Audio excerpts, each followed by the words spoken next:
pour limiter l'expansion des maladies virales qu'on a actuellement en France, que sont la FCO et la MHE.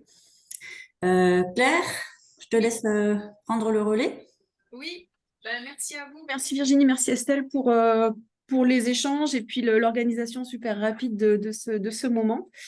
Donc effectivement, je suis entomologiste médicale et vétérinaire au CIRAD, chercheuse, et depuis donc 2009 où en fait j'ai commencé tout de suite sur la crise de la FCO que certains ont dû connaître. Et donc, on a accumulé depuis cette période un certain nombre de connaissances, de données sur les culicoïdes, et c'est un peu l'idée de vous les restituer. Alors, j'ai deux présentations. Une sur des éléments importants de biologie et d'écologie en lien avec l'épidémiologie des maladies et les mesures de lutte antivectorielle, qui est assez courte en fait. Je vais vraiment à l'essentiel de ce qu'il faut savoir sur qu'est-ce que c'est qu'un culicoïde, comment ça vit, pour comprendre la transmission donc, des pathogènes et les mesures de lutte antivectorielle. Et après, j'ai une deuxième présentation qui est plus détaillée, qui est plus conséquente, parce que justement, on va aborder la question de la LAV, donc la lutte antivectorielle, LAV, appliquée aux culicoïdes. Et donc là, je rentre dans le détail un peu plus conséquent. Donc, ce que je vous propose, c'est qu'on fasse juste un petit moment de questions sur la première présentation, si jamais il y avait besoin, pour que vous ayez bien en tête tous les éléments de biologie et d'écologie, pour ensuite attaquer l'autre présentation. Voilà, je pense que ça peut marcher comme ça. Je vous repartage. Alors, je ne suis pas vétérinaire, hein, je vous le dis, je suis universitaire. Parce que des fois, on pose des questions qui sont super... partager l'écran, voilà. Super pointues en termes de médecine vétérinaire. Je ne suis pas véto, je travaille avec des vétos, mais je ne suis pas véto. Voilà. Vous voyez le diaporama en format Oui, présentation. oui, c'est On est bon. bon. OK. Allez, ben, j'attaque donc sur cette première présentation.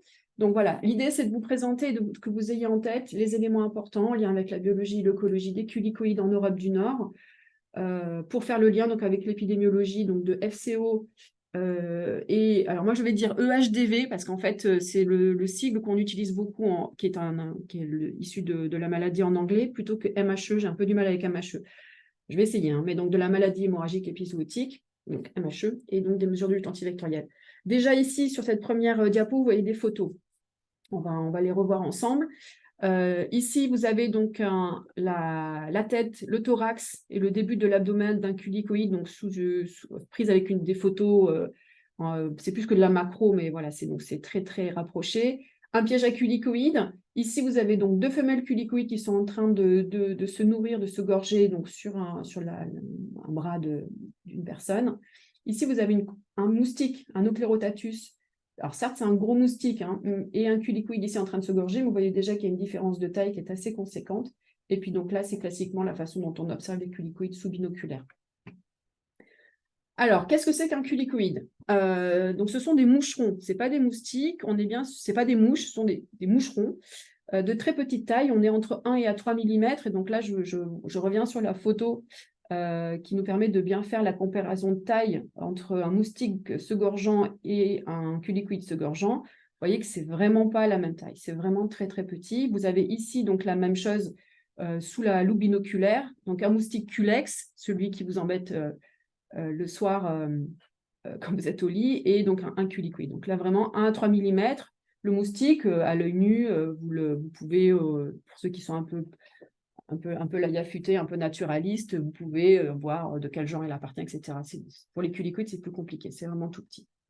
L'autre différence assez importante entre moustique et culicoïde, c'est donc l'absence d'appareil piqueur long. Donc, on l'appelle le proboscis chez le moustique, ce que vous voyez donc ici, c'est la trompe, en fait, c'est celle qui va faire que le moustique, en fait, vous pique dans un capillaire. Donc, il va y avoir en général une recherche donc du capillaire avant qu'il y ait réellement la piqûre. Et le moustique, donc, se gorge dans le capillaire. Ce n'est pas le cas donc, pour le culicoïde, qui a un appareil court et qui est plutôt un appareil de morsure, en fait. Donc, vous le voyez ici sur les photos. Donc, ce que vous voyez là, en fait, ce sont les palpes maxillaires ce sont des petites appendices qui sont remplis de sensibles sensoriels qui lui permettent de sentir, entre guillemets évidemment, mais c'est la chaleur, c'est les odeurs, etc. Et qui vont ensuite permettre aux pièces buccales, donc ici c'est les palpes maxillaires. Vous voyez bien ma souris, c'est bon? Pas de souci? Oui, pas de souci. Ok, super. Donc là, je suis sur l'autre photo. On voit bien ici donc, les palpes maxillaires, donc c'est ces appareils, un peu le nez, hein, qui lui permettent de sentir la chaleur, les odeurs, etc. Et donc ici, donc, les palpes maxillaires qui sont en fait deux pièces très chitinisées, donc très dures, qui vont avoir des petites dents et qui vont servir de cisailles en fait, et qui vont venir donc créer la plaie. La plaie, donc, qui va ensuite, une fois qu'elle est faite, une fois que la peau est coupée, il va y avoir un petit lac de débris de tissu, débris de cellules, de sang, etc., de fluides. Et en fait, la femelle culicoïde va se gorger en fait, sur ce petit lac qui est créé. La conséquence, c'est que ça crée, autant le moustique, comme on va avoir en plus injection d'une salive avec des propriétés anticoagulantes, etc., on va avoir le petit bouton qui se forme. Quand vous êtes piqué par un culicoïde, il n'y a pas le petit bouton. En fait, on va avoir un petit confetti rouge, en fait, qui est le petit lac sanguin là, dont je vous parle. Alors, il y a aussi injection de salive, évidemment, mais ça va créer ce petit confetti rouge. Voilà, donc ça, c'est pour ce que l'on sait au moment du repas de sang. Donc, seules les femelles sont hématophages. Les mâles se nourrissent de jus sucré qu'ils trouvent dans la nature, des nectars, de l'eau, de la rosée, de l'eau qu'on trouve sur les feuilles, des choses comme ça. Les culicoïdes sont fortement associés aux ruminants domestiques ou sauvages et aux équidés. On a une très grande diversité d'espèces de par le monde et on sait qu'on en a alors assez peu qui sont impliqués dans la transmission. Il faut faire attention à ça parce qu'en fait, c'est aussi l'avancement des connaissances scientifiques qui fait plus on va regarder, plus on va trouver d'espèces impliquées dans la transmission. En Europe de l'Ouest, du Nord, on a à peu près 80 à 100 espèces qui sont présentes sur les territoires. On ne parle pas d'espèces invasives chez les culicoïdes, on pourrait en reparler, mais on n'est pas dans un système comme le moustique tigre où on a des invasions de... Voilà, les culicoïdes sont présents, la faune classique des régions paléarctiques, de la région paléarctique, comprend les culicoïdes. On identifie les différentes espèces sur des patrons alaires, donc vous avez une représentation ici. Donc, alors, on ne va pas rentrer dans ce détail, hein, mais qu'est-ce qu'on regarde? On regarde de la forme, la position, la taille de ces taches colorées que vous voyez, alors qui peuvent être tantôt blanches, tantôt noires. Et c'est ça qu'on utilise principalement pour l'identification des espèces, plus ensuite l'observation de pièces génitales ou d'autres pièces de l'individu. Donc, vous voyez tout de suite qu'il faut un certain temps pour acquérir l'expertise pour identifier des culicoïdes. Alors, c'est des moucherons, vous le savez, qui ont surtout un intérêt vétérinaire, quand même, à savoir qu'il y a un virus qui s'appelle le virus d'Oropouche, distribué sur le nord de l'Amérique du Sud et un peu en Amérique centrale, qui transmet un virus aux populations humaines, qui n'a rien de létal, hein, c'est un symptôme de grippe assez classique. Et on a eu quand même en 2020, pour la première fois, des foyers de ce virus en Guyane française, donc territoire européen, donc on peut dire qu'on a de l'Oropouche en Europe, même si évidemment ça reste très localisé. Ça pose quand même la question en termes de migration des populations humaines, de son introduction éventuellement sur les Antilles ou sur la Caraïbe. Voilà. Chez les culicoïdes, on parle toujours de vecteurs biologiques, hein. On n'a pas de transmission mécanique, donc on est sur un vrai vecteur, hein, un vecteur biologique. Donc si je laisse Oropouche de côté, on a vraiment un intérêt plutôt en santé animale. Vous avez donc la carte que je vous présente ici, c'est une carte qui date de 2015, je crois, ouais, je ne dis pas de bêtises, 2015, qui représentait l'état de la distribution telle qu'on la connaissait à l'époque. Et donc, moi, j'ai rajouté sur cette figure les derniers événements épizootiques. En vert, vous avez donc représenté la peste équine, qui est le seul virus que l'on connaît aussi qui touche donc les équidés, qui lui est létal, évidemment. Maladie réglementée. Les maladies réglementées, je les ai mis avec les petits voyants rouges, là. Donc, peste équine qui est plutôt distribuée en Afrique subsaharienne, voire au Maghreb, et dont on sait qu'on a des incursions de temps en temps. Alors, on a connu évidemment les épidémies au Portugal et en Espagne. Et puis, plus récemment, à la faveur de la sortie d'hôtes mal vaccinés, pas vaccinés, infectés, on ne sait pas trop, la peste équine a pu être introduite en Thaïlande et en Malaisie en 2020. Situation qui est sous contrôle grâce à la vaccination. Il nous reste le virus de Schmallenberg, le virus donc, de la maladie hémorragique épizootique, le virus de la FCO et ACABAN, qui là sont cas donc virus qui vont toucher les ruminants sauvages et domestiques, qui ont une distribution qui n'est pas toujours, tu vois, par exemple, ACABAN, on a certainement une sous-notification pour l'Afrique, mais c'est plutôt l'Australie et le Japon qui rapportent donc des foyers. Par contre, Schmallenberg, évidemment, pour l'instant, on est plutôt sur tout le continent européen, on n'a pas de notification sur les États-Unis ou l'Amérique du Sud. Donc, suite à l'émergence, on a une distribution qui s'est faite sur l'ensemble du continent Europe, on va dire, en gros de l'Europe du Nord jusqu'en Asie. C'est certainement passé en Afrique. Et FCO et MHE qui sont présents sur l'ensemble des terres émergées, en fait. Voilà. Ce qu'il faut noter, c'est qu'on peut avoir des modifications très rapides de l'épidémiologie des pathogènes qui sont transmis. Et donc, je vous l'ai un peu décrit avec Oropouche en Guyane. Là, tout d'un coup, on a eu des foyers, l'épisode aussi de peste équine en Thaïlande, et puis en ce moment, donc, les foyers de MHE qu'on voit sur l'Europe, d'abord en Europe méditerranéenne, et puis en Europe du Nord. Alors, juste aussi parce que c'est important, les culicoïdes ont un gros pouvoir de nuisance par leur piqûre. Donc, je vous ai décrit, vous voyez ici, là, sur cette photo, je vous avais décrit un peu le bouton, si je puis dire, suite à la piqûre. Donc, vous voyez, ça fait un petit confetti rouge comme ça sur la peau. Et donc, tout ce que vous voyez, les taches noires, là, que vous voyez sur la main, ce sont des culicoïdes. Vous avez ici un bras. Là, le culicoïde qui est prêt à piquer. Donc ça, ce sont des photos que j'ai récupérées sur Internet de gens qui sont dans des régions avec des fortes abondances de population de culicoïdes qui vont être très anthropophiles, donc ils vont venir piquer les hommes. Ça peut être quand même des pouvoirs assez importants de nuisance dans les régions où il y a de la foresterie ou des activités de randonnée, de trekking, etc. Si vous avez été vous balader en Écosse à certains moments de l'année, c'est quand même assez impressionnant. Vous pouvez strictement rien faire aux périodes d'activité. Et on va en reparler parce que du coup, là, on va avoir des moyens pour aller essayer de faire en sorte que les activités puissent être maintenues, notamment autour des golfs ou des choses comme ça. Nous en reparlons. Alors, la transmission vectorielle chez les culicoïdes, elle se fait de façon assez classique. Donc, je vous ai dit, c'est les femelles qui sont strictement hématophages. Quand les femelles sont infectées, elles le restent tout le reste de leur vie. Donc ça, c'est une représentation un peu schématique de la façon dont ça se passe. Donc, on va avoir un hôte qui va être à un moment donné virémique. Donc, c'est le mouton ici, là, qui a plein de particules virales. Et la femelle donc, va venir se gorger sur ce mouton. Lors de la piqûre et du repas de sang, donc elle va ingurgiter des particules virales. On va avoir deux situations où le virus arrive à passer la barrière intestinale ou il n'y arrive pas. Et s'il n'y arrive pas, alors à ce moment-là, la femelle va éliminer le virus.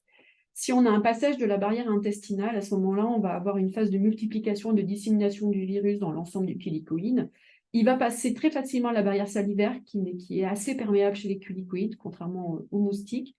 Et on va avoir assez vite une atteinte des glandes salivaires qui va permettre donc, à l'issue de la nouvelle piqûre, d'infecter un nouvel hôte.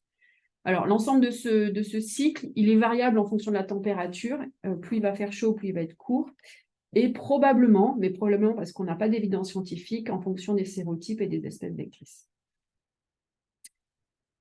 Voici le cycle de vie d'un culicoïde, avec donc une représentation schématique, et puis je vous ai mis des photos.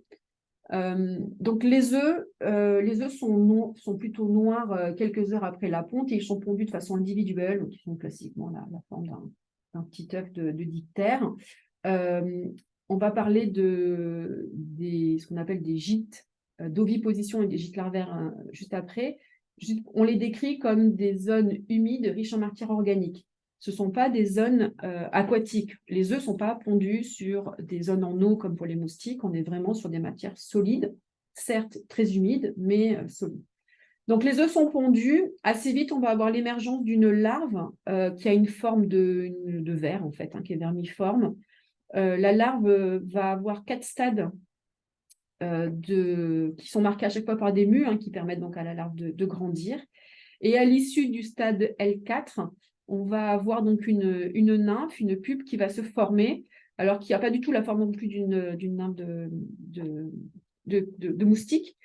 C'est un stade très court, c'est le stade de métamorphose en fait. On va passer d'une larve à un adulte, d'un métabolisme et d'une physiologie de larve à celle d'un adulte, de quelque chose qui est plutôt enfoui dans la terre à quelque chose qui va être ailé et qui va avoir une vie aérienne. Donc on est sur à peu près 2 jours, toujours variable selon la température. C'est un stade qui est assez vulnérable, pendant lequel évidemment il n'y a pas d'alimentation, pas de mobilité. Et donc, à la suite de la nymphose, on va avoir l'émergence des mâles et des femelles. Donc, vous avez deux photos ici. Alors, en dehors des pièces génitales qui sont évidemment différentes, on va avoir une différence entre les deux sexes au niveau des antennes. Les antennes des mâles sont très plumeuses. Alors, bon, je ne sais pas si vous le voyez, mais il y a plein de soies, en fait, de soies qui portent des récepteurs sensoriels sur les antennes des mâles qui leur permettent, en fait, de capter les phéromones qui vont leur servir, évidemment, pour localiser les femelles pour l'accouplement. Les femelles ont des antennes glabres. Donc, on va avoir assez rapidement un accouplement. Les mâles sont dits, en fait, disparaissent, ils meurent après l'accouplement. Les femelles sont censées s'accoupler qu'une seule fois avec un stockage de la semence et des spermatozoïdes dans des spermathèques. Et elle réutilisera donc les spermatozoïdes tout au long de sa vie. Alors, je mets parfois du conditionnel parce qu'en fait, c'est des choses que l'on décrit sans avoir... pendant longtemps, on a dit ça sur les moustiques aussi, et on sait aujourd'hui, par exemple, qu'il y a des femelles qui peuvent s'accoupler plusieurs fois. Donc, qu'il y a beaucoup plus de brassage génétique qu'on le pense. Et on peut trouver 2, 3 types de spermatozoïdes dans les spermathèques des moustiques, par exemple. Donc, il est probable que ça doit masser chez les culicoïdes, mais bon, je n'ai pas plus d'évidence que ça. Une fois que l'accouplement est fait, donc la femelle a stocké les spermatozoïdes dans ses spermathèques et elle va partir donc en recherche de son premier repas de sang. Alors, elle a besoin des protéines du sang pour maturer ses ovocytes, en fait. C'est la seule raison pour laquelle elle a besoin du sang. Sinon, elle se nourrit pour son métabolisme de base, pour le vol, etc., sur des jus sucrés comme le mâle qu'elle trouve dans la nature, donc sur des fruits, sur des fleurs, sur sur les pucerons, enfin les miellats de pucerons, etc. Donc, elle va faire son repas de sang, maturer ses œufs, et à la suite de ça, donc elle pourra pondre, et ensuite le cycle peut recommencer. La femelle, elle, va ensuite rester donc sur un cycle qui est un cycle biologique, qui sera donc un repas de sang tous les 3-4 jours pour pouvoir pondre. Alors, quelques éléments de biologie et d'écologie. Donc, pour l'écologie larvaire, c'est-à-dire en fait où est-ce qu'on va trouver les stades immatures, donc de l'œuf jusqu'à la nymphe. Donc, comme je vous le disais, on les décrit comme des habitats qui sont des sols humides à gorgée d'eau, riches en matière organique d'origine animale ou végétale. Et donc là, je vous mets quelques photos. De là où on peut trouver donc de ce qu'on identifie comme des gîtes favorables au développement des immatures du culicoïde. Donc, on peut être sur des petits bords de mares, ça peut être des bords de flaques un peu conséquentes, dans des trous d'arbres, toutes les zones d'ensilage ou de stockage du fumier, les zones de surpâturage et de surpiétinement, où en plus de ça, on peut avoir de l'urine et des fesses, par exemple. On a quelques espèces qui peuvent être en région méditerranéenne, qui peuvent être inféodées aux fruits en décomposition. Les bouses, le crottin, voilà, et les zones de passage de piétinement. Donc, vous voyez qu'on a en fait, donc ça par exemple, elle a une grande zone de surpassage. Donc, vous voyez qu'en fait, on couvre énormément de choses. On a peut-être certainement des préférences pour certaines espèces, Chiopterus et de Wilfi par exemple, dont on sait qu'elles sont plus souvent inféodées aux bovins et aux bouses de bovins. Mais globalement, il y a beaucoup d'habitats qui peuvent être des lieux propices au développement des immatures. Évidemment, ça va impacter les mesures de lutte antivectorielle. Le comportement trophique, alors le genre Culicoides est d'activité crépusculaire, c'est-à-dire qu'on va avoir une activité des adultes du coucher du soleil au lever du soleil. C'est on sait qu'on a des variations du niveau d'exophagie et d'endophagie des espèces, donc c'est-à-dire la préférence à vouloir entrer ou sortir dans les bâtiments pour prendre son repas de sang. On sait qu'on va avoir des variations d'espèces et aussi on va avoir des variations en fonction de la saison. Typiquement, quand il va se mettre à pleuvoir à la bonne saison, on va plutôt avoir une tendance à l'endophagie, c'est-à-dire que les espèces vont chercher à se protéger de la pluie, des conditions adverses. Pour ce qui est des zones d'attaque sur l'animal, on est plutôt sur des attaques sur les parties sans poils, donc les mamelles, les naseaux, le contour des yeux. Évidemment que le poil ou la laine vont plutôt être des obstacles à la prise de repas. Et pour ceux qui ont pu en voir notamment sur des bovins qui ont été fortement piqués, on peut voir effectivement ces petits spots rouges au niveau du muscle, par exemple. On pose souvent la question de la survie. Alors, il faut savoir que travailler avec les culicoïdes, c'est jamais vraiment facile et cette survie, elle est difficile à évaluer sur le terrain. Elle est certainement très dépendante des conditions climatiques, température et humidité. Et on estime qu'à la belle saison, donc en fait entre le printemps et l'été, une femelle peut certainement survivre 15, 21, peut-être un mois. Voilà. Ce qu'on sait, c'est qu'on a une survie possible à des températures extrêmes, notamment l'hiver, des courtes durées en dessous de 0 et voire plusieurs semaines à 4 degrés. On a aussi pu montrer que dans les bâtiments d'élevage, en hiver, en fait, on a des microclimats qui se font, évidemment, puisqu'on a les animaux qui vont produire de la chaleur. Et donc, on peut avoir aussi, pendant l'hiver, en tout cas pendant la saison défavorable, des femelles qui vont survivre à l'intérieur des bâtiments parce que la température le permet et puis qu'elles peuvent trouver ces jus sucrés, ou en tout cas, elles peuvent trouver des jus sur lesquels elles peuvent maintenir leur métabolisme de base et peut-être éventuellement faire un repas de sang. La caractéristique très importante des culicoïdes, c'est qu'ils sont des grands disperseurs. Donc, ils se dispersent de façon active et passive.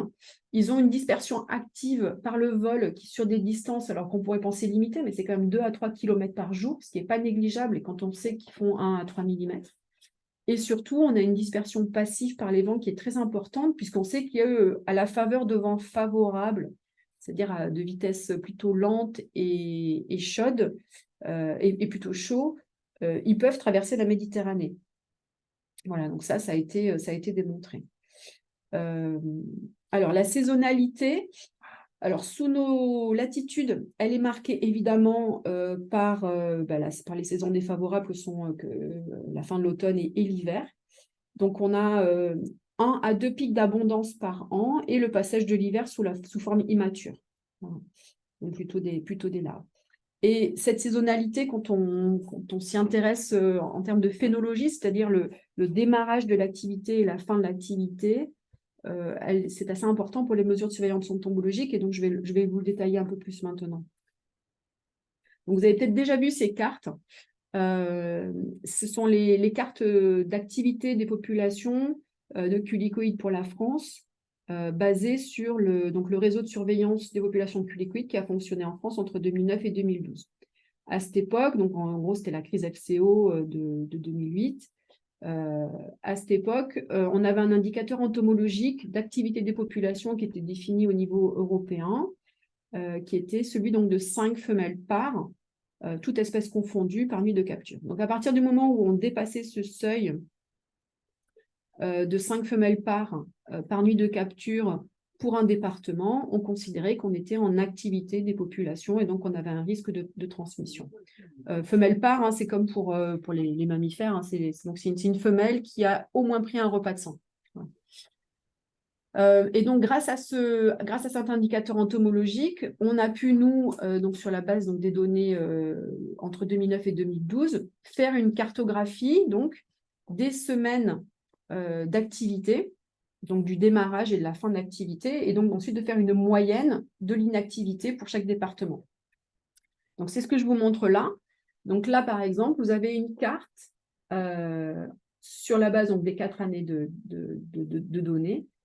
de la semaine de reprise d'activité. Donc, on dit reprise puisque, bon, on est sur une année toujours, donc c'est la semaine donc, de démarrage de l'activité, avec les semaines qui sont représentées. Donc, vous voyez la légende, semaine S1, S2, donc là, on est en janvier, et puis ensuite, on tend vers avril. Donc, ce qu'on peut observer déjà, c'est qu'à l'échelle de la France, on voit qu'on a un gradient, hein, que la reprise de l'activité est graduée en fonction en fait, du climat, hein, principalement. Elle est très précoce, puisqu'elle est en fait, elle est déjà en janvier, janvier-février, pour la Corse, pour le sud-ouest, la Bretagne, et pour certains départements du littoral méditerranéen. Et on a des reprises, enfin des démarrages d'activité plutôt en avril pour les territoires qui ont des climats les plus continentaux, par exemple tout l'Est. Quand on regarde la fin de l'activité, donc on observe aussi à nouveau un gradient. Par contre, on a quelque chose qui est un peu plus restreint. Alors ça, c'est parce que l'automne, en fait, est, comment dire, l'automne peut mettre plus ou moins de temps en fait, à s'installer. En ce moment, les températures sont quand même relativement douces. Mais on observe un peu les mêmes tendances, c'est-à-dire qu'on a un arrêt des populations début novembre, donc c'est les couleurs vertes, dans les départements qui sont les plus à l'est, donc l'extrême nord-est. Fin novembre pour le reste les 2 tiers du territoire. Et puis en décembre, parfois même très tardivement en décembre, puisque S51, on est déjà sur l'avant-dernière semaine de l'année, pour la façade atlantique, l'extrême sud-est et la Corse, où en fait on peut avoir des Noëls très doux en fait, hein, sur ces régions-là. Voilà. Donc on peut avoir, ce qui est étonnant, c'est qu'on peut le voir ici par exemple, on peut avoir 2 départements qui vont avoir des gros décalages alors que géographiquement ils sont assez proches. Donc ça peut s'expliquer en fait par des différences dans les conditions locales météorologiques, hein, c'est-à-dire que 2 départements ne se ressemblent pas, il peut y avoir un effet quand même de l'altitude par exemple, ou des pratiques d'élevage, comme par exemple les passages dans les dates de changement intérieur-extérieur des animaux. Voilà. Et donc, quand on compile en fait les 2 cartes que je vous ai montrées, du coup, on a une carte qui représente la durée minimale de l'inactivité vectorielle pour chaque département, qui va donc pour la France donc de 2 semaines, donc c'est là en moyenne la durée d'inactivité des populations pour la Corse, le Sud-Ouest et la Bretagne, et qui peut aller jusqu'à 22 semaines pour les territoires qui sont les plus à l'est, par exemple, ceux qui sont à la frontière avec la Belgique. Voilà. Je crois que j'ai encore 2 diapos pour vous donner des données un peu plus précises sur ce qui se passe en France en termes de diversité et de dynamique. Donc, pour ceux qui, peut-être pour les plus anciens qui ont connu l'histoire avec Guy Nicolas, je voulais rappeler ça parce que souvent, il y a des confusions. Donc, en France, on a 2 compositions faunistiques qui sont quand même très bien caractérisées, qui sont stables dans le temps et dans l'espace. C'est-à-dire qu'on n'a pas ces phénomènes d'espèces invasives, etc. On a bien deux types de faune. Il y a la faune méditerranéenne, hein, donc, qui correspond à la Corse, le littoral méditerranéen avec un petit peu de remontée sur le Rhône, là. Le reste, c'est une faune classique paléarctique avec un cortège d'espèces qu'on connaît bien, et ce sont en général ces espèces que l'on retrouve aussi sur les pays frontaliers. Alors, Imicola, vous en avez entendu parler parce que quand on a eu la crise de la FCO, c'était plutôt Imicola toujours qui était incriminé. Alors, Imicola, pour ce qui est de la France, elle est présente en Corse de façon stable, abondante, mais de façon stable. Et on a une introduction dans le Var, donc c'est la carte que vous avez ici, dans la vallée de l'Argence, en fait, précisément. Et pareil, c'est une population, là, vous avez une représentation des abondances et des points positifs entre 2003 et 2019. C'est un suivi qu'on fait avec le groupe, avec l'équipe. Et on voit en fait qu'on est dans l'espace et dans le temps, on a quelque chose de très stable. C'est-à-dire qu'on est vraiment certainement sur le front de distribution nord de l'espèce, et il n'y a pas de colonisation supplémentaire. Voilà, donc Imicola, ce n'est pas une espèce qui est présente partout en France. On est vraiment sur quelque chose qui est très bien connu, très bien caractérisé, qui est stable dans l'espace et dans le temps. Voilà. Et pour la dynamique, alors la dynamique, elle reflète aussi un peu les climats que l'on a dans nos différentes régions en France. En plus, évidemment, éventuellement de facteurs intrinsèques à chaque espèce, mais globalement, pour les régions qui sont douces, en termes de climat, on va avoir 2 pics d'abondance avec, en général, avec l'arrivée du printemps et ensuite au cours de l'été. Et pour les régions qui sont le plus septentrionales, hein, c'est les graphiques que vous voyez ici, on a finalement un seul pic qui correspond en fait au pic d'été. C'est-à-dire le pic de printemps n'existe pas forcément. Voilà. Donc, je vous ai dit tout ce qu'on savait. Il y a aussi beaucoup de choses qu'on ne sait pas. On a de nombreuses questions qui sont en suspens sur ce pathosystème FCO en Europe continentale et méditerranéenne. Les bases génétiques de la compétence vectorielle, le rôle clair de la diversité d'espèces dans la compétence vectorielle. La diversité des souches virales, c'est quelque chose aussi qu'on ne maîtrise pas. On a beaucoup de choses qu'on ne connaît pas sur l'écologie larvaire. Et j'insisterai sur ça, qui est d'intérêt notamment pour MHE, c'est le rôle de la faune sauvage dans le cycle épidémiologique, qui a aussi un intérêt pour FCO, je pense. Voilà pour la première présentation. Je ne sais pas si vous avez déjà des questions sur celle-là. Alors, partage d'écran s'est arrêté. OK. Alors, il n'y a pas eu de questions sur le chat, OK. mais peut-être s'il y en a qui ont des questions, de lever la main.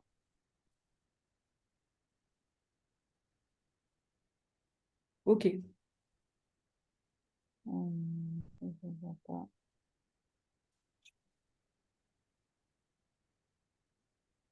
Tu as dû être super clair. Ouais, j'avais l'impression d'être rapide, mais je voulais vraiment avoir du temps pour la deuxième, qui, je pense, Ouais. va être vraiment l'intérêt. OK, bon, enfin, c'est pas grave. Du coup, je continue. S'il y avait Oui. des questions, on Allez. les fera après. Alors, attends, il faut que je repartage l'écran. Tac.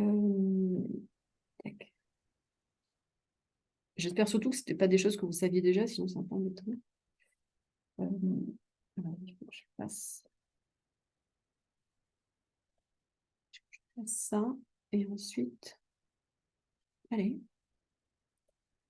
Et je vais partager ici. Il y a juste une Donc, question là qui est ouais. arrivée. Quel prédateur? Chauve-souris? Ah. Point d'interrogation. Oui, certainement que les chauves-souris, les oiseaux se nourrissent sur les immatures ou sur les adultes. Après, je ne suis pas sûre qu'il faille considérer ça comme d'importance pour réduire l'abondance des populations. Oui, j'ai des collègues qui travaillent sur chauve-souris et qui, des fois, me disent qu'ils ont trouvé. Alors, ils utilisent de l'ADN enfin, des techniques d'ADN environnemental. Donc, en fait, ils screenent en gros les fesses de chauve-souris et ils ont des fois des séquences de culicoïdes. Donc, oui, c'est largement probable. De toute manière, ils sont actifs au même moment, hein, enfin, sur la période nocturne ou crépusculaire. Mais je pense que ce n'est pas la raison pour laquelle il faut maintenir les chauves-souris. Ce n'est pas parce que ce sont des bons prédateurs du culicoïde. Plutôt un intérêt de biodiversité plus que de lutte. On va parler aussi de la lutte biologique et des prédateurs éventuellement sur. Il y a d'autres questions, Virginie, ou c'est bon? Non, c'est bon. C'est bon? OK. Oui. Vous voyez mon diapo? Oui. OK, super. Donc là, voilà, je vais me concentrer sur les moyens de lutte qui sont à notre disposition contre les culicoïdes. J'ai essayé d'avoir une approche un peu pratique.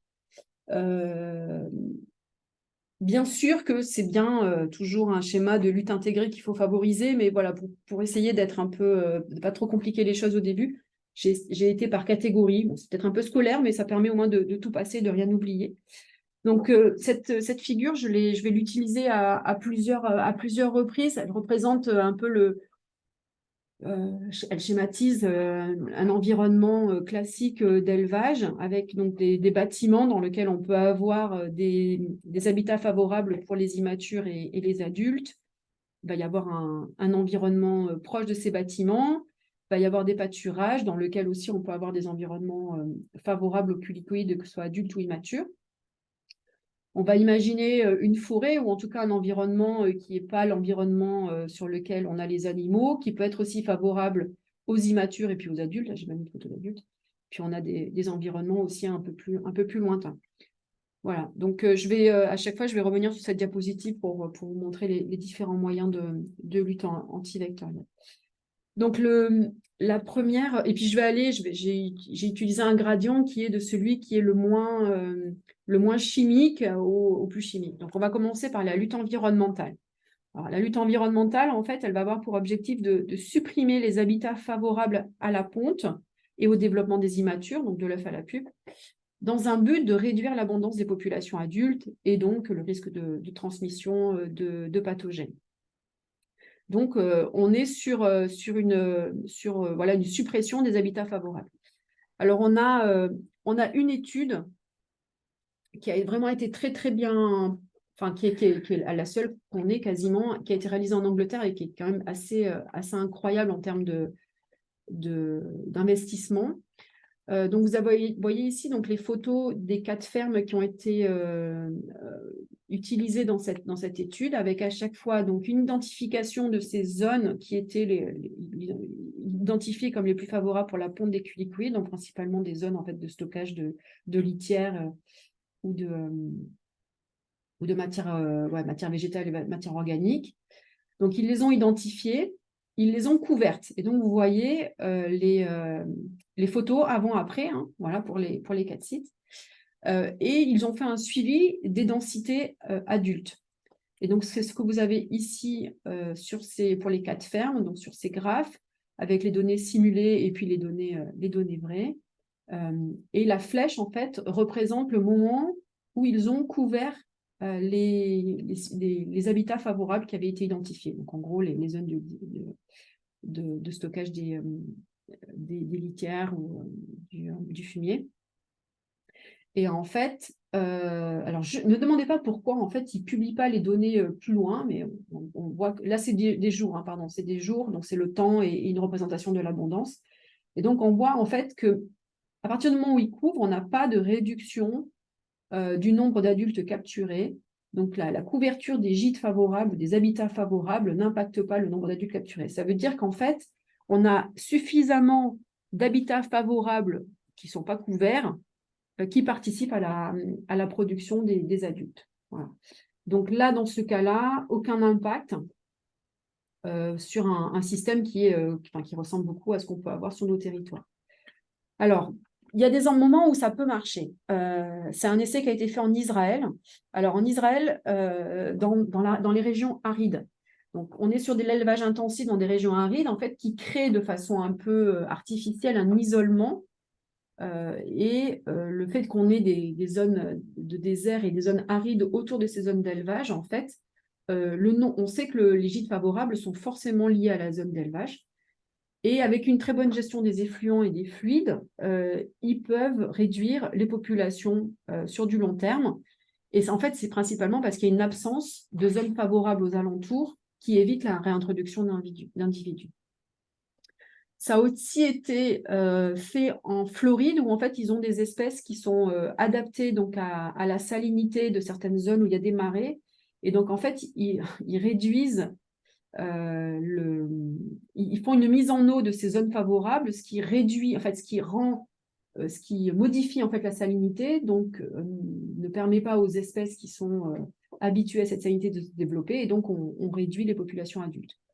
Bon, on voit bien que donc cette lutte environnementale, elle peut s'appliquer dans des contextes qui sont très particuliers, qui sont difficilement transposables en fait à nos filières en Europe tempérée. Cette expérimentation-là, celle qui a été faite en Angleterre, elle n'a jamais été faite en France.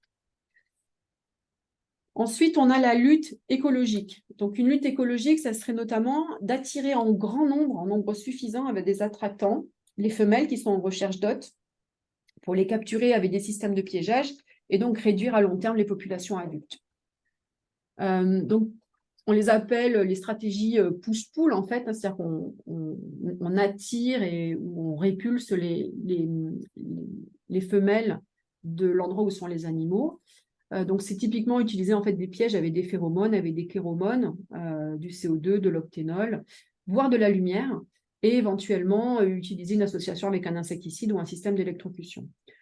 Alors, on a assez peu d'études en Europe. Il y a des essais qui ont été faits en Floride, avec des résultats qui sont très contradictoires en fonction des espèces, en fonction des essais. Et on peut avoir une réduction du nombre d'adultes capturés qui varie entre 0 et 70%. Vous voyez, c'est un peu tout ou rien. On n'a pas très peu d'essais terrain pour tester donc, ces stratégies sur des animaux d'élevage, enfin autour d'animaux d'élevage. Et c'est ce que je vous disais sur l'autre présentation, c'est que principalement, ces techniques, elles ont été utilisées, ou en tout cas des essais ont été faits pour la protection de populations humaines contre la nuisance. Et on a en fait des essais, par exemple en Écosse, pour protéger les activités sportives comme le golf ou le tourisme. Et donc, en fait, on va avoir des moyens financiers qui sont très importants et les gens vont développer, vont acheter un nombre de pièges très, très important et mettre ça en place pour essayer de réduire un peu la nuisance et protéger les activités de foresterie ou de tourisme. Alors, on pose souvent la question de l'utilisation d'un piège à culicoïde. Alors, c'est le niveau 0, en fait, hein, c'est-à-dire que c'est exactement ce que je vous décris, c'est-à-dire que c'est un piège. Alors, il est lumineux, le piège à culicoïde. On n'utilise pas d'attractant, puisqu'on le place toujours à côté des animaux, et les animaux, en fait, servent d'attractant.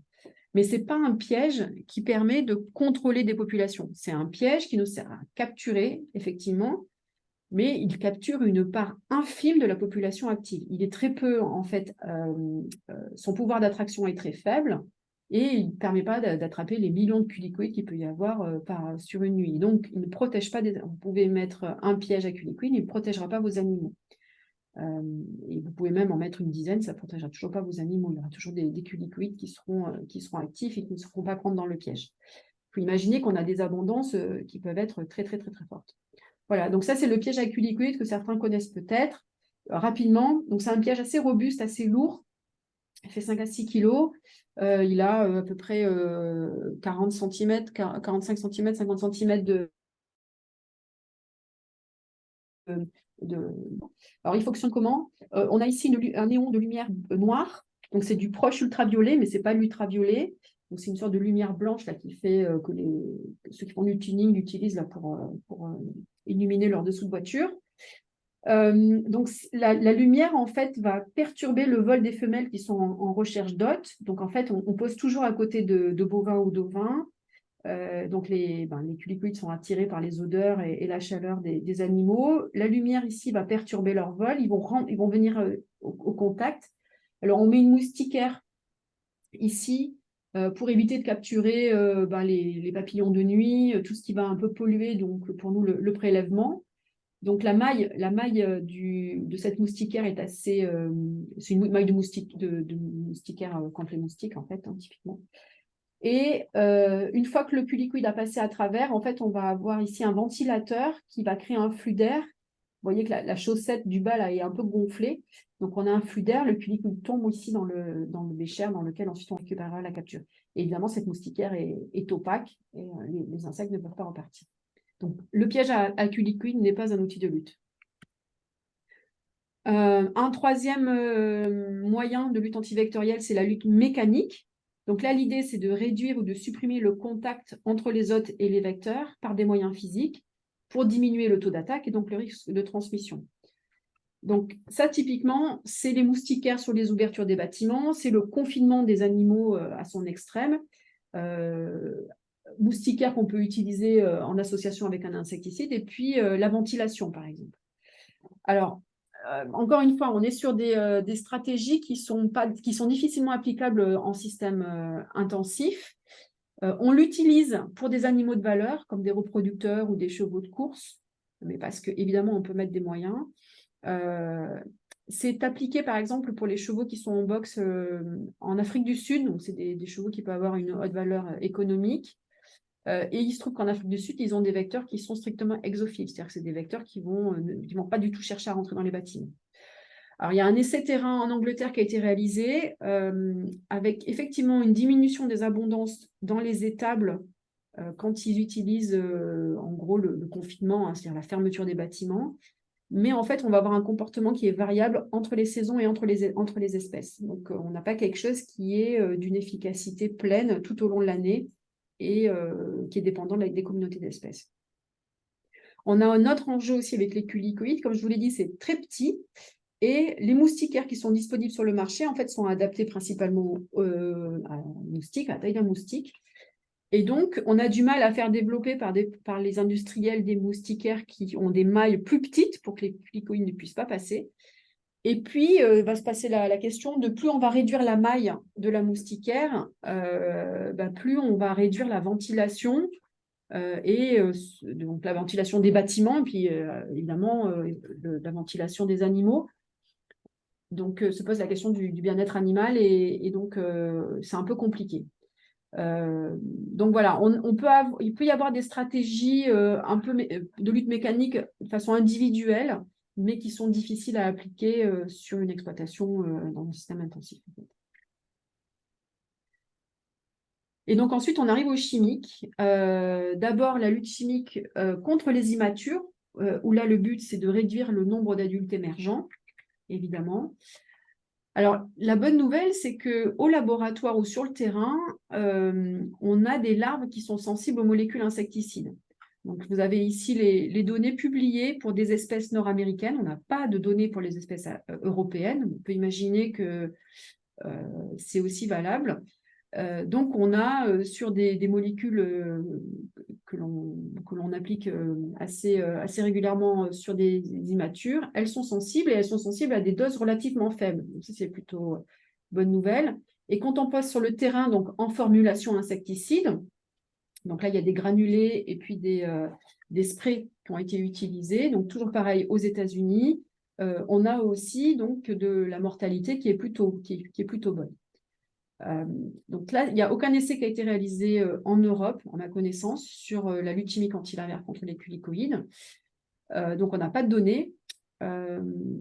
Ça pose quand même la question de la considération environnementale sur des traitements continus pour réduire les populations, notamment parce que nos espèces de la faune paléarctique sont partout, en fait.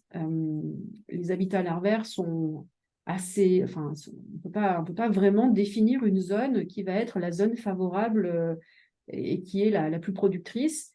Donc, ces habitats favorables, ils sont nombreux, variés, distribués sur de larges zones. Donc, je ne vois pas vraiment comment on pourrait considérer de la lutte chimique anti-larvaire sans poser sans se poser la question de l'environnement et de la santé des populations humaines et animales. Alors ensuite, on a la lutte chimique collective anti-adultes, où là, donc l'objectif, c'est de réduire et supprimer le nombre de femelles en recherche d'hôtes et de réduire donc le contact hôte-vecteur et puis le risque de transmission. Donc là, on est sur la lutte chimique collective anti-adultes. Donc, par exemple, la pulvérisation d'insecticides dans l'environnement sur les bâtiments ou dans les véhicules de transport. On a des essais aussi publiés avec pas d'efficacité prouvée, en fait. De la même façon, là, c'est une étude qui a été faite aux États-Unis avec des pulvérisations par des petits engins aériens. Et en fait, on a une étude qui a été réalisée en Sardaigne au moment où la FCO a débarqué, où ils ont traité par fumigation 1 hectare avec la cypermétrine micro-encapsulée 2 fois tous les 15 jours, et ils ont fait un suivi des populations adultes par piégeage sur un site traité et sur un site témoin. Et en fait, on n'a aucune réduction des abondances suite au traitement après quelques jours. Et évidemment, ce type de traitement a des considérations environnementales massives sur la faune non cible. Et voilà, c'est pas évidemment quelque chose que l'on peut recommander. Reste la question quand même du traitement des véhicules de transport et des bâtiments, qui reste quelque chose que l'on n'a pas évalué en fait, et qui pourrait poser, sur lequel on pourrait s'interroger. Voilà, c'est ce que je vous disais. Donc, on a assez peu de données pour juger de l'efficacité de traitements insecticides dans les bâtiments et dans les véhicules de transport. Reste que ça pourrait être intéressant peut-être maintenant, ils font des peintures insecticides. Il y a aussi des choses qui peuvent être un peu plus propres que de simplement balancer de l'insecticide dans l'environnement. Ça pourrait être intéressant de voir si on a des évidences scientifiques pour la réduction des populations adultes. Et donc, il nous reste la lutte chimique individuelle. Donc là, c'est chaque animal qu'on va venir traiter dans un objectif toujours pareil, donc d'éviter le contact vecteur, la piqûre et puis la transmission éventuellement de virus. Alors cette lutte, en fait, c'est beaucoup d'efforts en fait d'abord au laboratoire, en recherche opérationnelle, et en fait, on arrive à assez peu de résultats. Et je vais vous décortiquer un peu comment on arrive à mener ce type d'essai. Donc, classiquement, là, sur ce type de mesures, on s'inspire beaucoup de ce qui est fait donc, sur les moustiques, et notamment de ce qui a été fait depuis maintenant 50 ans sur les moustiques responsables de la transmission de paludisme, pour lequel on a un très gros corpus scientifique, technique et méthodologique qui est validé par l'OMS. Donc, voilà, on a mené, nous, ces essais au laboratoire, au CIRAD, et on s'est beaucoup inspiré de ce qui a été fait sur ce modèle moustique palu. Donc, on a 3 étapes, en fait, que l'on se doit de suivre pour essayer d'appréhender donc le niveau d'efficacité d'une mesure chimique individuelle. Donc, la première, c'est de vérifier la sensibilité des espèces qui nous intéressent aux substances actives et ce en conditions contrôlées. Donc, c'est ces fameux tubes qu'on appelle les tubes OMS, où en fait, on vient mettre en contact les culicoïdes avec des concentrations de substances et on regarde la dose qui va être létale pour 50% ou 90% des individus exposés. Ça, c'est la première chose. Ensuite, on s'intéresse à la formulation et on évalue l'efficacité de la formulation en conditions semi-contrôlées. Donc, ça peut se faire au laboratoire sur petits animaux ou sur le terrain à petite échelle. Donc là, plutôt sur des modèles ovins-bovins, puisque c'est ça qui nous intéresse. Et l'idée, c'est de vérifier en fait l'effet de la formulation sur la mortalité des individus ou sur l'effet anti-gorgement. Et la dernière étape, qui est vraiment assez compliquée à mettre en œuvre, c'est d'évaluer à grande échelle, en conditions non contrôlées, l'efficacité de ces traitements sur le niveau de transmission. Donc, je vais vous illustrer ça maintenant avec quelques exemples.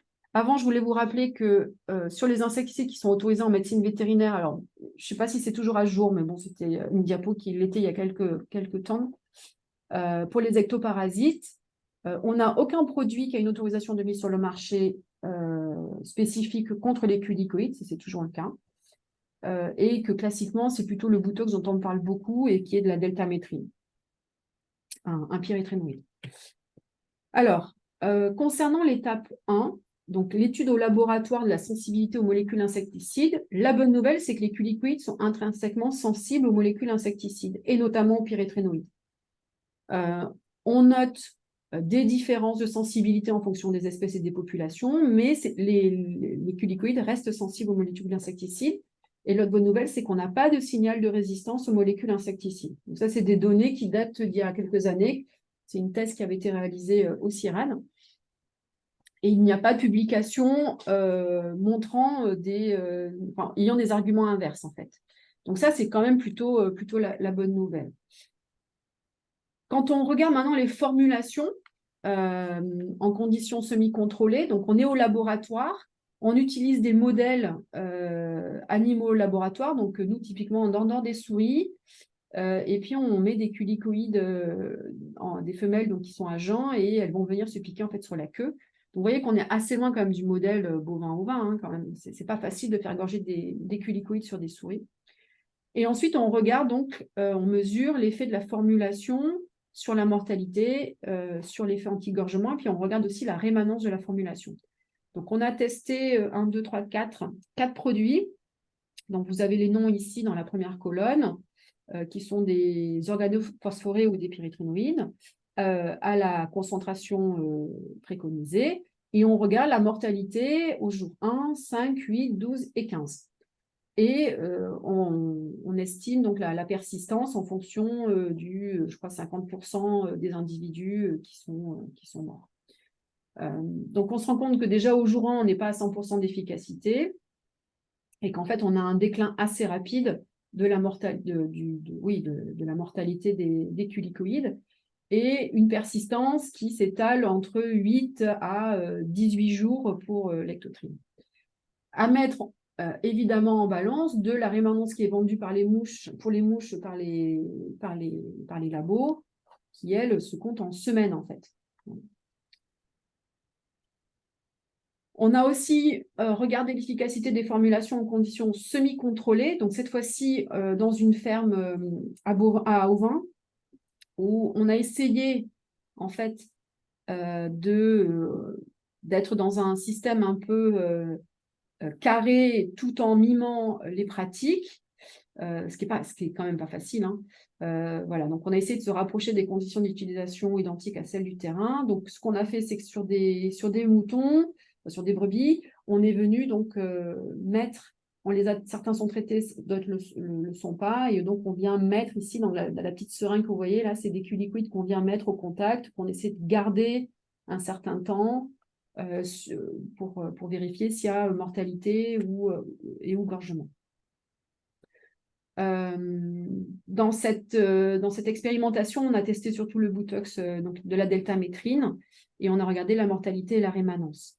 Donc, ce qu'on observe, c'est le graphe que vous voyez ici, c'est qu'au jour 1 d'application de l'insecticide, on n'a pas une mortalité la plus forte. Donc, on a... je cherche ma souris, voilà.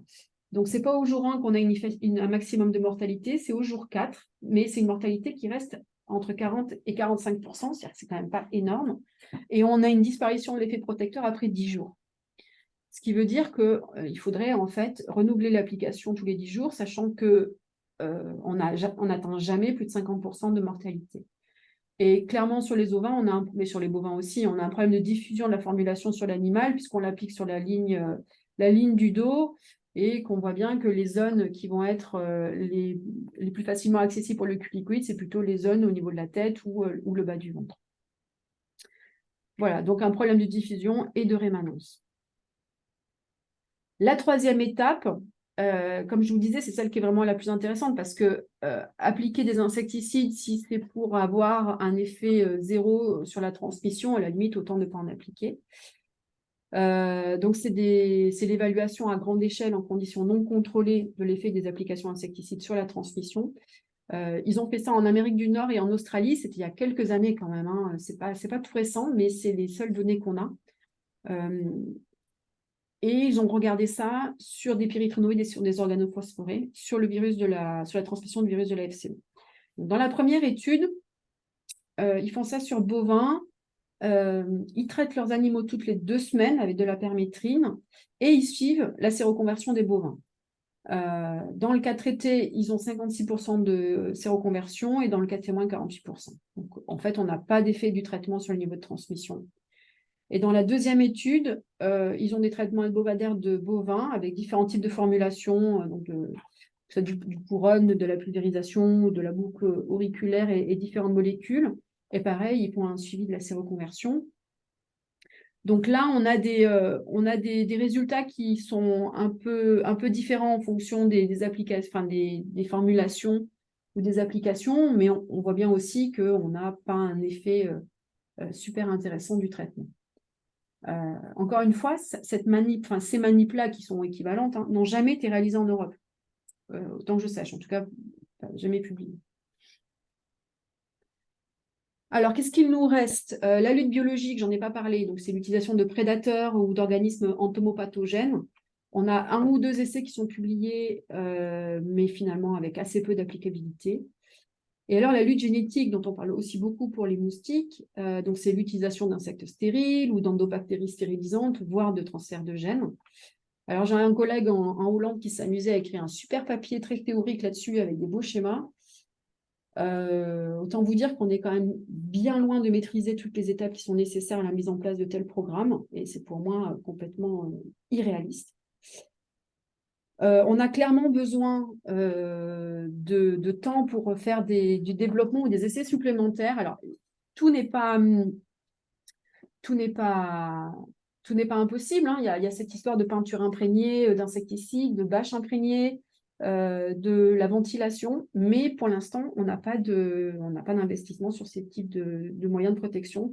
Et donc, on ne sait pas si on n'a pas d'évidence scientifique en fait pour dire que ça marche ou pas. Voilà, donc dans le cas de ce qui nous intéresse, c'est-à-dire les fronts de BTV et de HDV, il faut rester sur évidemment du vaccin quand c'est disponible et faire des efforts pour une lutte la plus intégrée possible en fonction des contextes épidémiaux et de continuer en fait à investir, mais ça c'est du domaine de la recherche pour qu'on puisse avoir des évidences scientifiques sur d'autres stratégies et moyens de lutte. voilà pour moi ce que j'avais à vous dire. Je sais pas quelle heure il est, ouais, 15 heures. Donc, si vous avez des questions, je suis ravie de pouvoir essayer d'y répondre. Claire, est-ce qu'on peut résumer du coup ce que tu recommandes en termes de lutte chimique pour euh, dans le cadre de la lutte anti-larvaire et dans le cadre de la lutte anti-adulte dans l'environnement? Si j'ai bien compris, anti-adulte dans l'environnement, c'est non parce que ça marche pas. Et pour la lutte anti-larvaire, c'était pas très clair pour moi. Lutte anti-larvaire, il y a vraiment aucune raison de l'investir pour l'instant parce que ça reviendrait à balancer l'insecticide partout. C'est pas jouable, quoi. Voilà, c'est pas du tout possible. Donc pour le larvaire, le mieux c'est la bonne gestion des effluents, c'est d'identifier des zones qui seraient très favorables et d'essayer au mieux de gérer ces effluents. Voilà, c'est donc les abreuvoirs qui débordent. Après, je sais que c'est super compliqué hein, parce qu'en fait, il faudrait tout bétonner, quoi. Donc, voilà, les abreuvoirs qui débordent, des litières qui vont rester, euh, qui vont pas être remuées, qui vont pas être perturbées pour éviter que les femelles viennent y pondre ou détruire mécaniquement les œufs, les larves, etc. Bon, voilà, ça, c'est plutôt ça. Et pour l'adulte, pour la lutte chimique adulte, c'est essayer de, je sais pas quoi vous dire, recommander des traitements individuels, mais sachant que on sait bien que la rémanence n'est pas longue, donc ça veut dire qu'il faudrait le faire tous les 10 jours, quoi. Ok, merci. Est-ce que dans les épisodes de chikungunya qu'il y avait eu à l'époque, on avait formé des agents de l'État pour aller, je caricature un peu, mais en gros, retourner les petits réservoirs d'eau dans les pots de fleurs. Est-ce que tu penses qu'il serait pertinent de former des acteurs sur le terrain pour identifier ces gîtes larvaires et pour essayer d'aider nos agriculteurs à limiter leur présence à proximité des animaux? Encore une fois, c'est pas la même chose. Quand tu dois aller retourner des coupelles d'eau, tu sais ce que tu vas chercher. Quand tu dois aller chez quelqu'un pour lui dire attention, les jouets d'enfants qui ont ça d'eau, c'est potentiellement des gîtes à larves de moustiques, vos coupelles d'eau, vos gouttières, etc. Tu sais identifier, tu sais cibler. Et pour les culicoïdes, je peux vous raconter une anecdote. Hein, en Corse, on a de l'imicola en pagaille. Une nuit de capture, c'est des millions de culicoïdes. C'est-à-dire que le pot de confiture Bonne Maman, là, il est rempli de culicoïdes. Ça n'est strictement que du culicoïde. On a passé des jours et des jours à chercher les larves, on ne les a jamais trouvées. Donc, c'est assez compliqué. Par contre, qu'on ait les bons messages pour dire voilà, faites attention, vos abreuvoirs sont en train enfin, il y a de l'eau qui coule, il y a il y a des choses qui sont à contrôler. Ça, oui, mais tu pourras pas avoir la même, tu peux pas avoir les mêmes cibles entre la lutte anti-larvaire moustique et culicoïde. Et puis, il y a une chose, c'est que en fait, tu as un environnement autour de ton élevage qui peut être propice aussi au développement de culicoïdes, qui vont être attirés ensuite par tes animaux. Donc, tu vas pas pouvoir aller assécher, en gros, tous les gîtes larvaires ou tous les habitats favorables qui sont sur un rayon de 1 kilomètre autour de ton élevage. C'est pas possible. Ok. Est-ce que tu serais quand même partante pour rédiger une espèce de fiche réflexe pour identifier, comme tu viens de dire, les choses pour lesquelles on peut avoir un impact positif, comme par exemple gérer les abreuvoirs qui fuient ou ce genre de choses? Oui, on peut le faire. Alors, est-ce que du coup, c'est redondant avec ce que me demandait GDS France? Non, il ne faut pas que ce soit redondant, il faut qu'il Non, y ait non, mais une seule parution, ouais, mais il faut que ça ouais. sorte peut-être rapidement. Oui, on peut faire ça. En tout cas, pour que les gens aient conscience que ces habitats, comme je vous les ai montrés par les photos, puissent être favorables. Au moins ça. Et de ne pas imaginer que, effectivement, c'est que les zones en eau, parce qu'on associe souvent moustiques à toute cette transmission de virus. Et assez vite, on peut avoir une fausse information qui est culicoïde de moustique, tout ça, c'est lié à l'eau. C'est pas le cas. Culicoïde, c'est pas du tout lié à l'eau. Enfin, en tout cas, pas à de l'eau stagnante. Voilà. Oui, donc Mm. je pense qu'il est important de bien clarifier ça dans la tête de tous les acteurs et puis que ce soit le bon message qui diffuse du coup. Oui, oui, donc je note. fiche réflexe. Et alors, en attendant que les autres aient le temps d'écrire leurs questions sur le chat, je vais t'en poser une deuxième. Dis-moi. Tu disais que pour la désinsectisation des véhicules de transport et des bâtiments, on n'a pas d'évaluation. Est-ce que tu penses qu'on pourrait, entre guillemets, utiliser cet épisode de MHE pour lever des fonds et pour le faire en temps réel? Oui. Bon, je vais pas lever un secret de polichinelle, mais c'est vrai qu'on a, pendant le temps de guerre, FCO, on a eu pas mal de fonds, hein, de l'EFSA, de l'Union européenne, il y a eu de la mobilisation, et c'est vrai qu'à partir du moment où les pays ont retrouvé le statut indemne, où la vaccination massive a permis ça, on est retombé, nous, d'un point de vue recherche, à un niveau qui était vraiment un niveau zéro, en fait, hein, c'était plus d'intérêt. Donc, effectivement, ça ne peut se faire qu'avec avec des moyens financiers, de recherche. Moi, j'ai cru à un moment donné, quand on a commencé à avoir les foyers de MHE sur l'Italie et sur le sud de l'Espagne, qu'on allait à renouveau avoir une mobilisation. Ça n'a pas été le cas. Aujourd'hui, on n'a pas de programme flash dédié sur les virus transmis par les culicoïdes au niveau recherche, hein, je veux dire. C'est pas le cas. On n'a pas de mobilisation recherche. Voilà. Donc, Est-ce qu'on pourrait peut-être le demander à nos régions Nouvelle-Aquitaine et Occitanie, qui sont du coup très empéguées et très demandeuses d'avancer sur le sujet? Oui, et alors, l'autre difficulté, c'est que sur les aspects lutte, ça demande forcément d'être sur le terrain et donc d'avoir des élevages qui vont participer. C'est là que ça devient un peu compliqué parce qu'il faut quand même des gens qui soient très volontaires, qui acceptent la contrainte du design expérimental. C'est pour ça que les GDS, vous, GTV, c'est vraiment vous aussi qui pouvez faire le relais pour mobiliser des éleveurs qui seraient volontaires. Nous, on a longtemps travaillé à Tours en unité expérimentale, mais on est sur quelque chose de très, très propre, en fait, hein. On est à l'INRAE de Tours, ou à Nosilly, où c'est quand même relativement propre. Alors, c'est super parce qu'on peut faire des dizaines expérimentaux assez sophistiqués, mais on n'est quand même pas on n'est pas en miroir de ce qui se passe sur un élevage intensif. Voilà. Donc, oui, s'il y a moyen de faire des choses, on peut. On a aussi Rivoc, donc, qui est un projet d'Efficlé de la région Occitanie, qui est à mi-vie, là, il terminera en 2025, qui peut être mobilisé, pour lequel on peut éventuellement, je pense, récupérer quelques sous pour tester des choses, c'est-à-dire tester par exemple ces histoires de ventilation ou ces histoires effectivement, de traitement dans des bétaillères, voir est-ce que ça marche, est-ce que ça marche pas. Voilà. Mais ça demande des volontés, ça c'est sûr, ça va demander des volontés.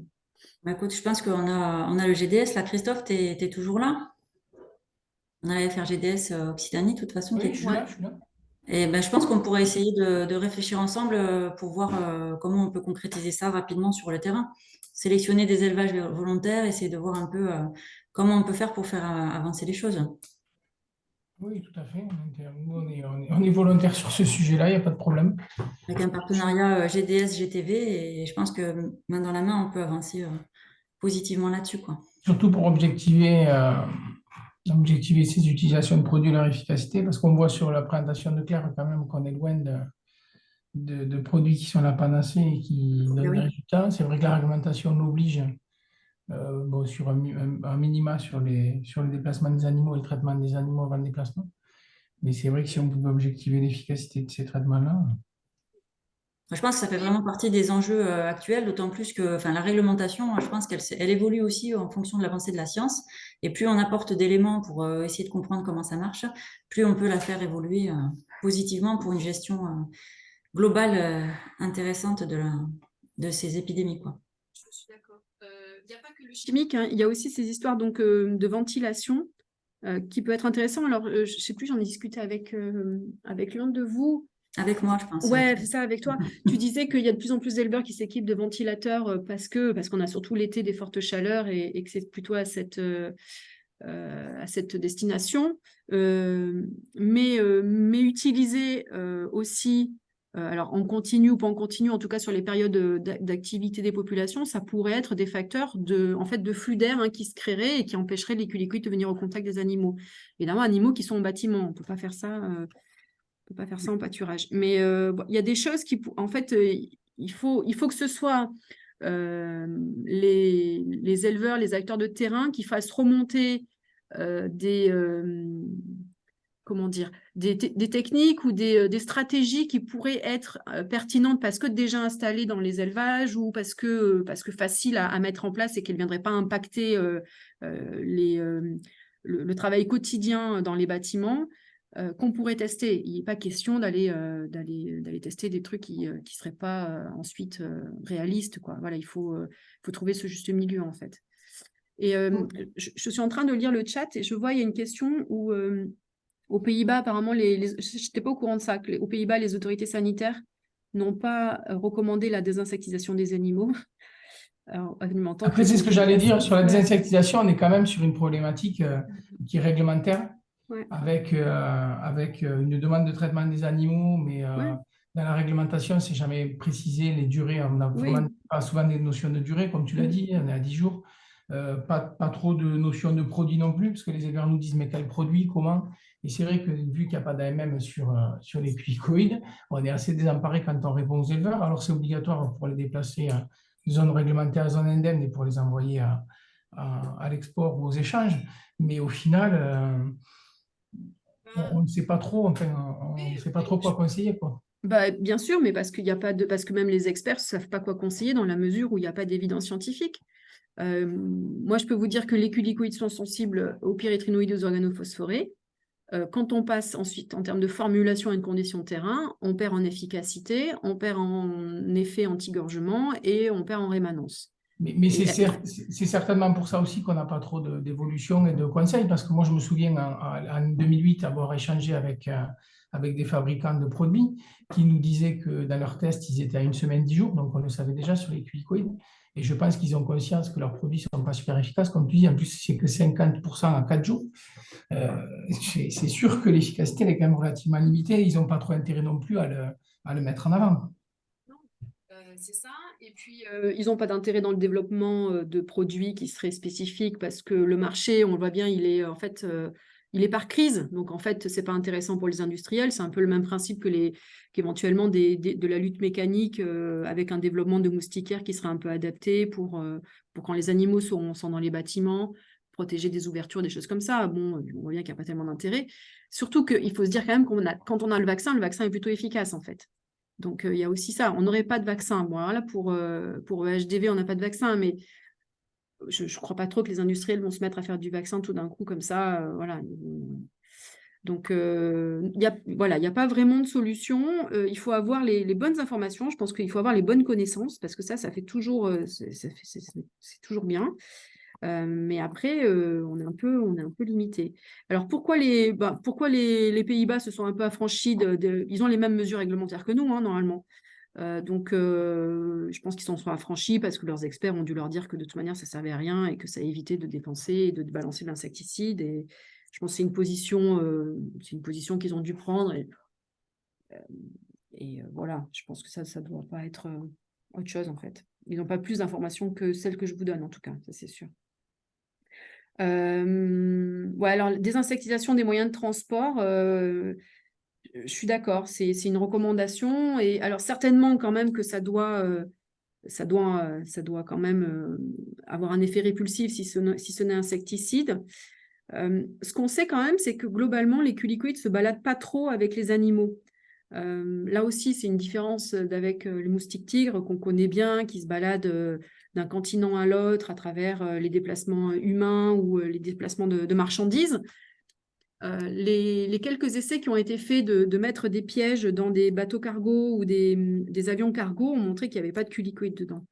Donc, on imagine, mais encore une fois, je n'ai jamais mis de piège à culicoïdes sur un camion avec des bovins qui partaient de France vers l'Italie, par exemple, ou vers l'Espagne. Tu vois, ça c'est un truc qu'on n'a jamais fait.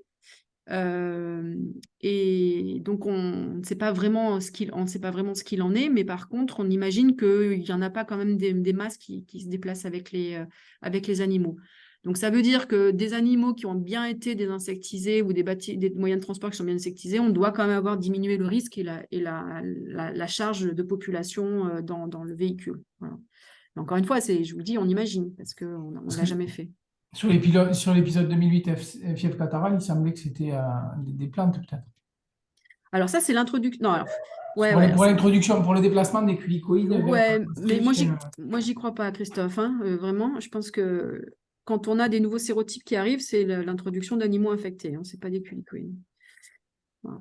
On n'a le jamais. 8, on l'avait pas Ouais. ailleurs. Comment? Le 8, on l'avait pas ailleurs en Europe. Mais Non, des mais c'est. animaux qui se déplacent à Maastricht. Ben, en région méditerranéenne, t'avais des sérotypes qui circulaient, hein. Sur 2008, hein, moi, je te dis. Oui, oui, en 2008, ouais. Ah, des contrôles, des mouvements non contrôlés, il y en a toujours et tout le temps. Donc, voilà. Claire, Mais juste, il y a une, je change de sujet. oui, bien Il sûr. y a une question par rapport à l'impact des insecticides sur les abeilles, tout ça. Ce matin, on avait une réunion, nous, au niveau des deux régions, Nouvelle-Aquitaine, Occitanie. J'avais essayé de mettre en avant des pratiques vertueuses pour avoir une lutte efficace sans trop tuer les abeilles. Et de ce que j'en avais compris, on pouvait recommander de limiter un petit peu le recours aux pulvérisations, balnéations pour limiter la contamination de l'environnement par des eaux qui contiennent de l'insecticide. Et puis ensuite, d'essayer de limiter un petit peu le traitement des animaux en saison froide. Est-ce que tu valides ces recommandations? Alors, en saison froide, de toute manière, on n'a pas de population active de culicoïdes. Après, il faut voir ce que c'est froid, hein. Si c'est 12 degrés, il peut y avoir de l'activité des populations. Si c'est -5, c'est sûr qu'il n'y aura pas de culicoïdes. Après, oui, limiter de toute manière la pulvérisation d'insecticides dans l'environnement, c'est toujours à privilégier. D'autant plus qu'on voit bien qu'on n'a pas des efficacités qui sont merveilleuses. Donc oui, bien sûr qu'il faut limiter ça. Après, on a la nuance que je fais, c'est que on invoque toujours que c'est l'utilisation d'insecticides en santé, que ce soit publique ou vétérinaire, qui impacte les abeilles. Il y a beaucoup plus d'insecticides balancés pour le traitement des cultures qu'en santé vétérinaire ou publique. Il faut faire attention à ça. Mais oui, de toute manière, il faut considérer la faune non cible, les abeilles, les papillons et tout ce qui va avec, hein, bien sûr. Donc, de toute manière, en hiver, il n'y a pas grand-chose à faire, hein, sauf si tu es sur le sud-ouest ou sur la Normandie. Et là, c'est ton hiver et ce n'est pas un vrai hiver pour les culicoïdes, en fait. Et tu peux avoir de l'activité même mi-décembre, quoi. Donc, il faut considérer la région où tu es, tu vois, et la période d'inactivité. Ok, on va diffuser tes cartes si tu es d'accord. Alors, ce que je vous propose surtout, c'est que tout ça est publié dans le bulletin épidémiologique de l'ANSES. Donc, ce que je vous propose, c'est que je vais vous envoyer les cartes, c'est bien, mais l'ensemble des articles qui sont assez courts et qui sont en français pour que vous ayez ces informations-là, en fait. Oui, très bien. L'ensemble des informations. Alors, qu'est-ce que je vois comme question? Il semblerait que le nombre de cas de FCO sur des animaux qui restent en bâtiment soit très, très inférieur versus animaux dehors. Confirmez-vous cette observation? Est-ce que je confirme l'observation? Bah, je ne peux pas confirmer ou infirmer qu'on ait un effet protecteur du bâtiment, surtout quand on a un bâtiment sur 4 murs, avec des animaux qui vont rester sur la période favorable. Il est possible que ça limite le risque de transmission. Mais encore une fois, moi, je n'ai pas d'évidence. J'ai pas d'évidence scientifique là-dessus. C'est des choses qu'on n'a pas testées. Donc après, bon, c'est des observations que vous pouvez peut-être avoir, mais ce qu'on voit quand même, c'est que quand on a, là on le voit sur HDV ou même FCO, c'est que ça diffuse en tache d'huile, hein, donc il y a assez peu de barrières à la dissémination, à la circulation de ces virus quand même. Pierre, je te propose qu'on objective ça un petit peu sur l'épisode de FCO que tu es en train de vivre. Essayer de voir si tu peux récolter des données sur les élevages qui avaient les animaux dehors quand ça a circulé. Essayer de voir si par zone, dans certains des élevages avec les animaux dedans étaient moins impactés que ceux avec les animaux dehors. Et faire ça peut-être en partenariat avec le GTV, avec la FRGDS, pardon. Il faudra faire un suivi de séroconversion super. Enfin, si tu veux faire ça de façon très propre, il faudrait oui, il faudrait suivre chaque animal avec son statut séro et en fonction de la saison de culicoïde et de son statut intérieur ou extérieur. Tu vois? Après, le statut séro, ça va être compliqué parce qu'on Eh a oui. une circulation du virus déjà depuis quelques temps. Là, d'un point de vue pragmatique, ce serait peut-être un peu biaisé, mais se baser déjà sur la clinique. Est-ce que dans les épisodes de FCO de cette année, il y a eu moins de cliniques dans les élevages qui rentraient des animaux que dans les élevages qui ne le rentraient pas? Moi, j'ai pas ces données. Là, j'ai plus du tout ces données-là. Alors, je sais pas qui les a.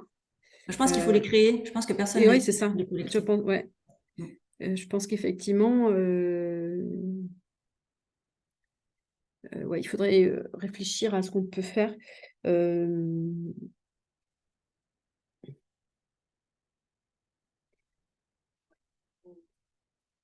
faudrait réfléchir à une façon enfin, les données qu'on peut récolter, la façon dont on les analyse et le design expérimental ensuite, éventuellement, qu'on pourrait faire.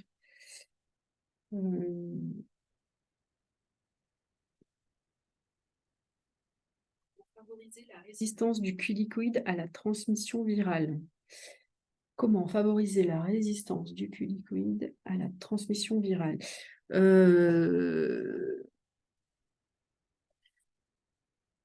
Ce que tu veux faire, c'est... Oui, en fait, bon, alors là, on est sur de la manipulation éventuellement de compétences vectorielles.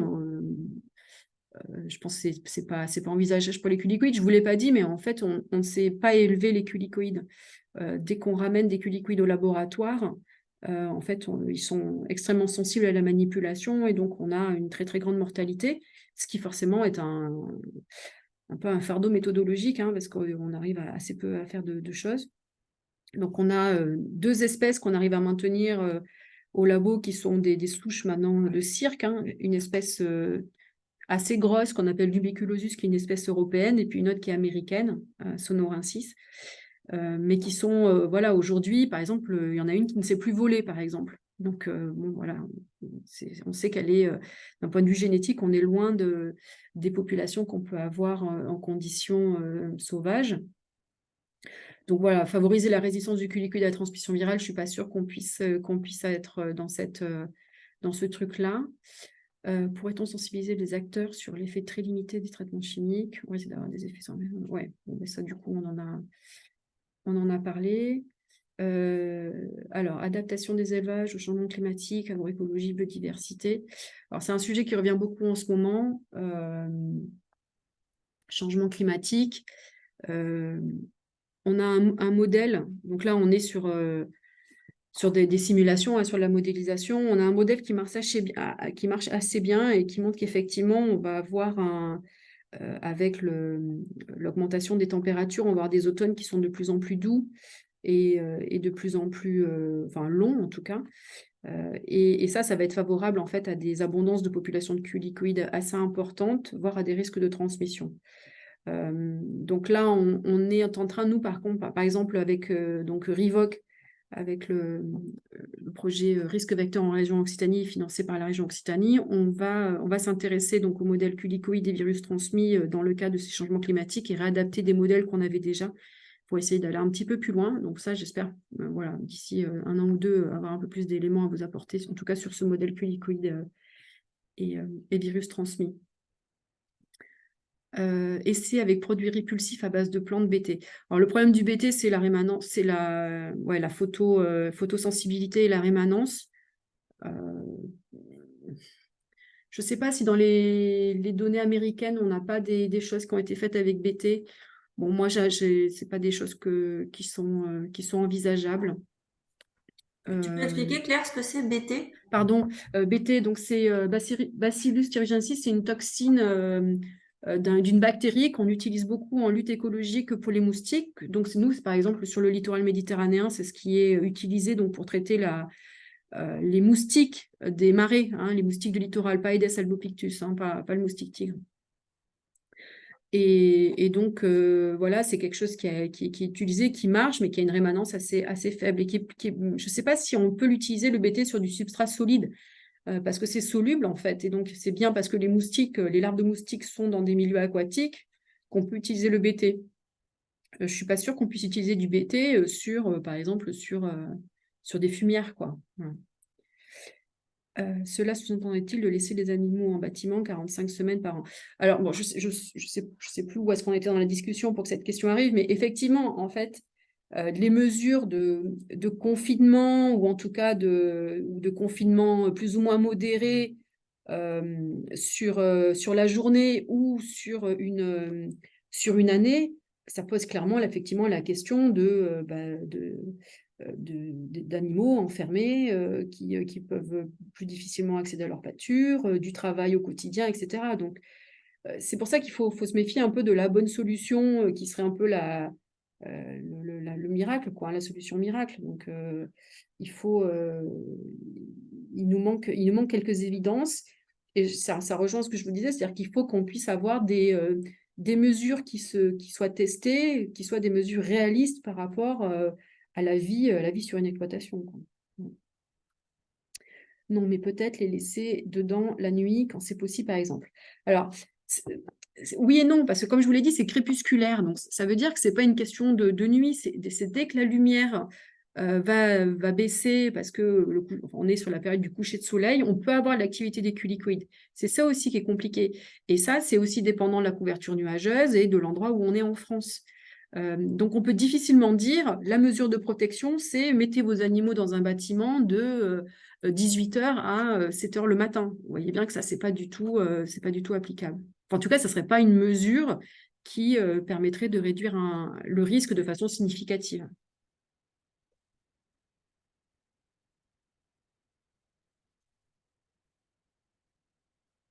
Est-ce que vous voyez d'autres questions?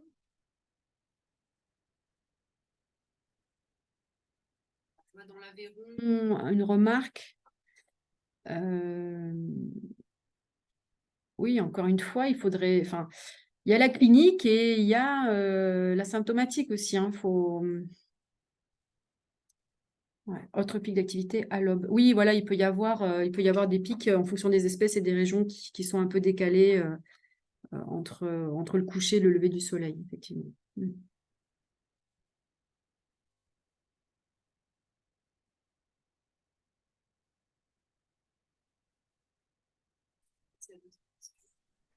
Virginie, est-ce que tu as vu d'autres questions dans le chat qui nous auraient échappé, auxquelles on n'aurait pas encore répondu? Non. Non, je pense que toutes les questions ont été abordées. Après, n'hésitez pas, hein, si quelqu'un a une autre question, de prendre la parole.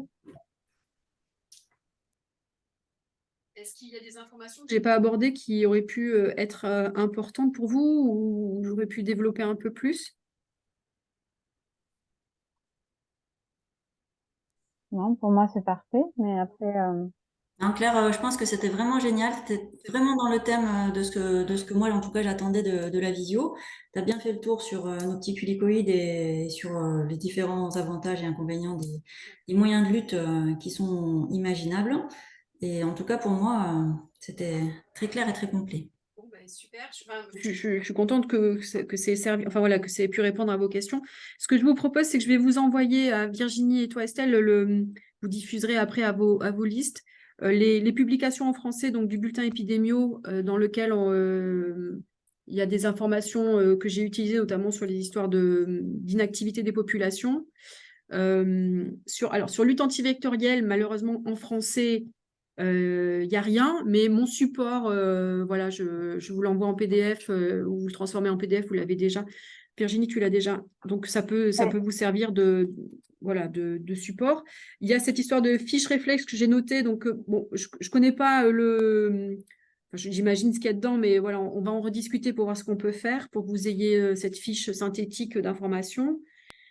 Et si je repense à des choses en français, je vous les enverrai. Sinon, après, évidemment, c'est de la publication en anglais. Bon, et là, je me doute que j'ai déjà pas le temps de les lire. Alors, si vous avez le temps de les lire, c'est super.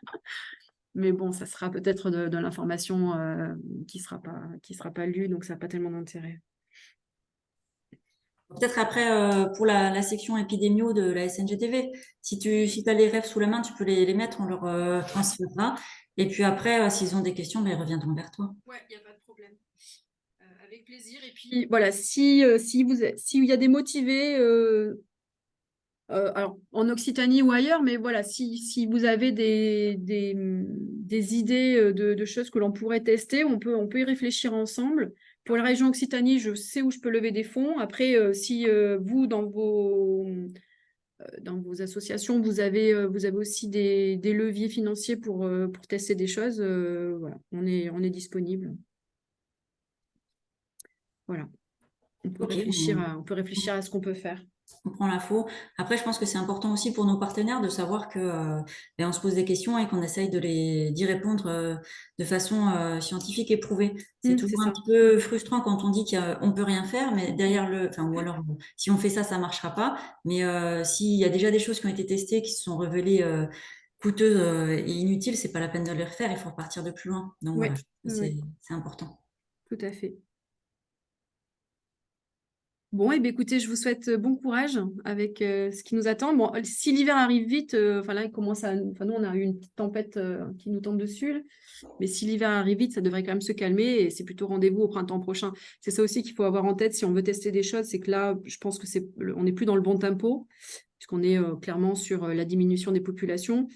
Par contre, printemps prochain, c'est sûr que les régions qui sont à peu près indemnes là en ce moment, printemps prochain, elles seront touchées par EHDV, ça c'est quasi sûr. Et le sérotype 3, je ne sais pas trop quand est-ce qu'il va commencer à passer la frontière, mais on devrait le voir arriver peut-être un peu avant l'hiver si l'automne continue à se maintenir, quoi.